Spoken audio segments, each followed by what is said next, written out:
If you follow my reporting, you've heard this one before. But Brampton-based Rochelle had a contract to sell 20 armored vehicles to ICE that can stop 50 caliber rounds and protect its passengers from bomb blasts. I say had because the contract has been fully awarded according to the USA Spending website, and it was worth $7.2 million US. We get to see the maple trees, maple sugar on the maple leaves. We get the biggest wheat fields growing tall. In Canada, where we see the reversing falls. In Canada, we get to see them all. Good day, eh? Well, it's been a long day here.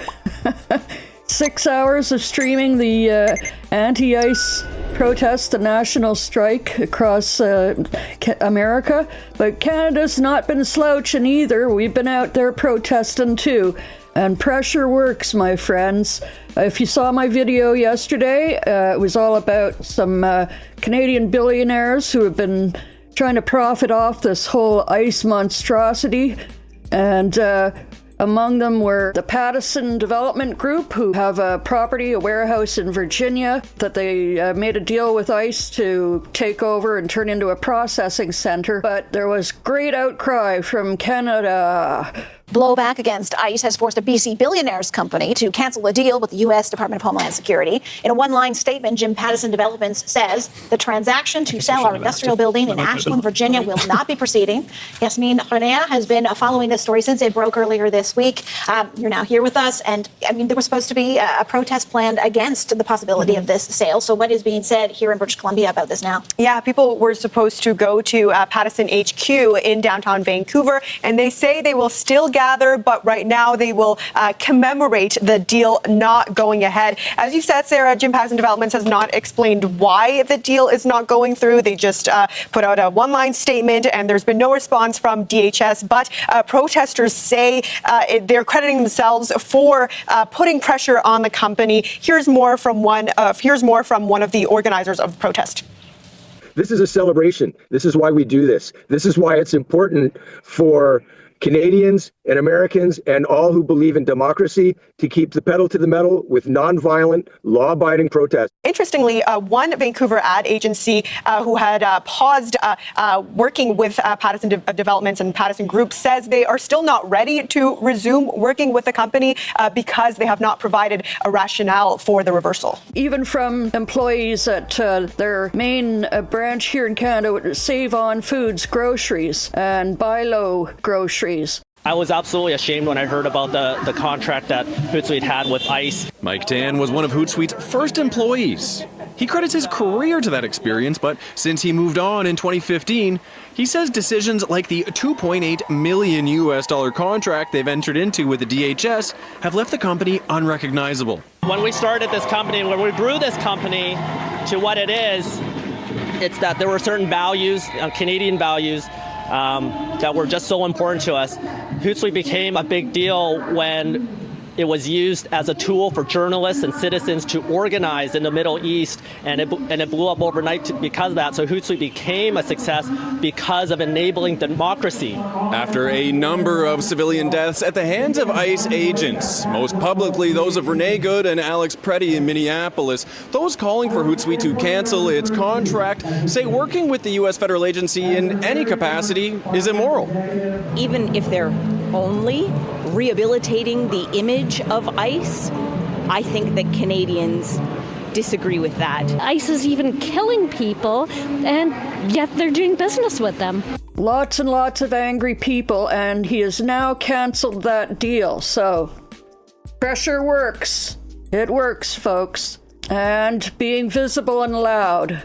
And also, there were a great number of protests against that app I mentioned, Hootsuite.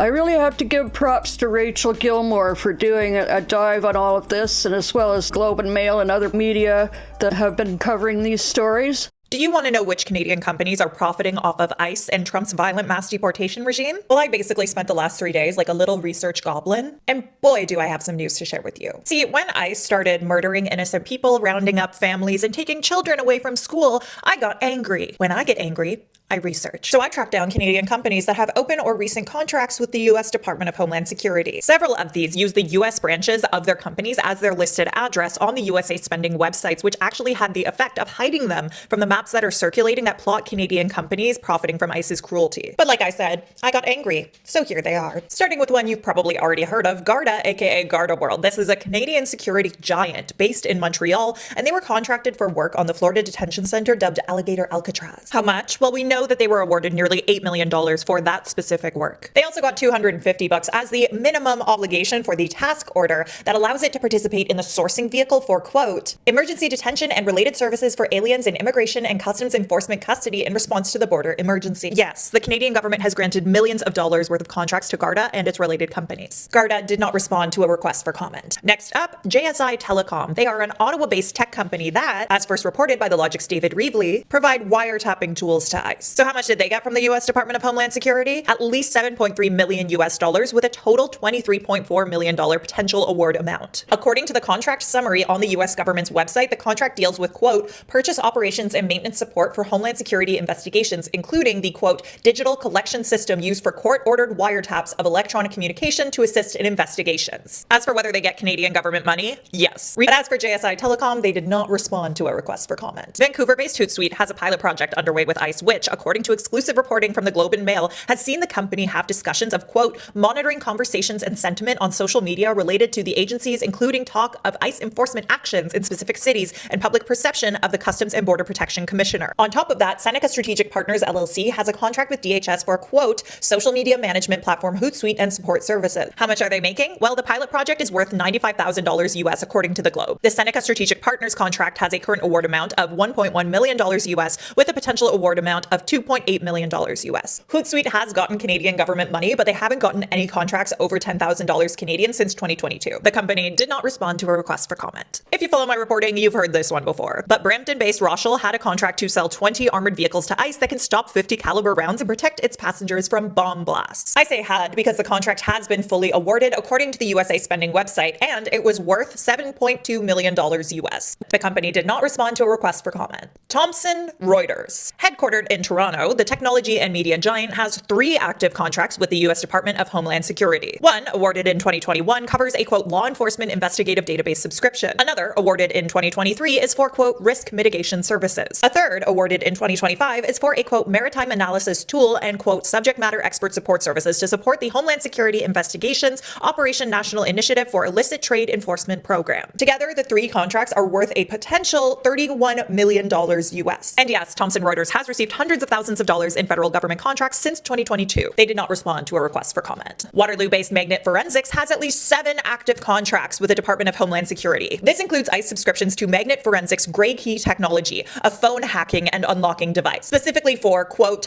iOS and Android extractions of electronic devices for law enforcement investigations for ICE Homeland Security Investigations Detroit. Now, of the 7 active contracts with DHS that are listed on USA Spending, 5 are specifically given to ICE. The other 2, still under the DHS umbrella, are for Customs and Border Protection and the Secret Service. In the last year alone, the Canadian government has awarded Magnet Forensics more than $1 million in contracts. They did not respond to a request for comment. Ottawa-based iCore Technology Inc. has 1 active contract with ICE. The agency bought a mini-caliber tactical robot for, quote, law enforcement operations to support ICE Office of Firearms and Tactical Programs. The contract, which has been fully awarded according to the USA Spending website, is worth just over $77,000 US. And in the last year alone, the Canadian government has awarded iCore Technology Inc. more than $200,000 in contracts. They didn't respond to a request for comment.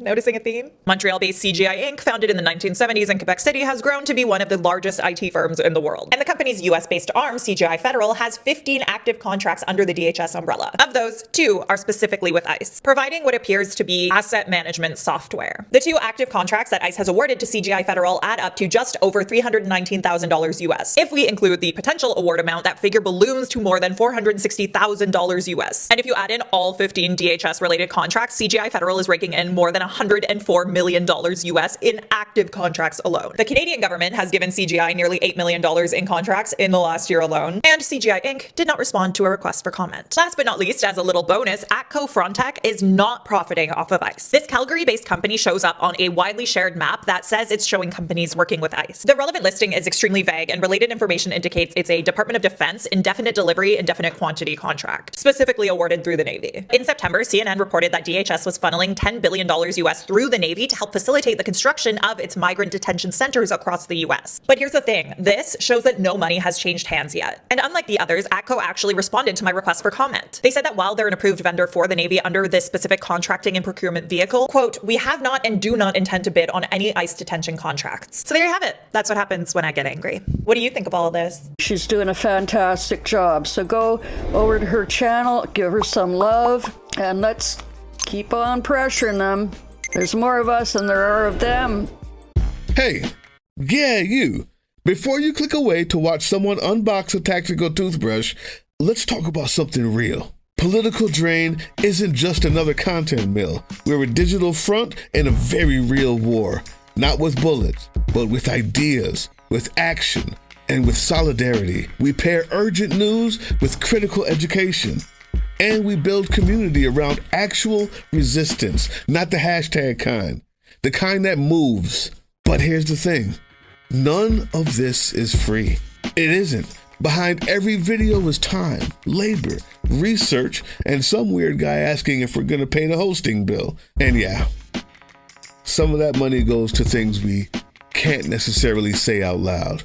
If you know, you know. Let's just say our special ops aren't Call of Duty LARPers. They're people making real moves to protect, uplift, and organize. You're not just funding a channel. You're funding a resistance network in a world where capital still calls the shots. Unfortunately, in a system built on artificial scarcity, even mutual aid has a price tag. And if we want to grow, if we want to win, we need your help.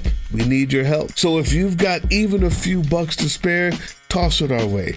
It's not for ads, it's not for merch drops, but for people making moves in the shadows so others can do it in the light. It's just us and you.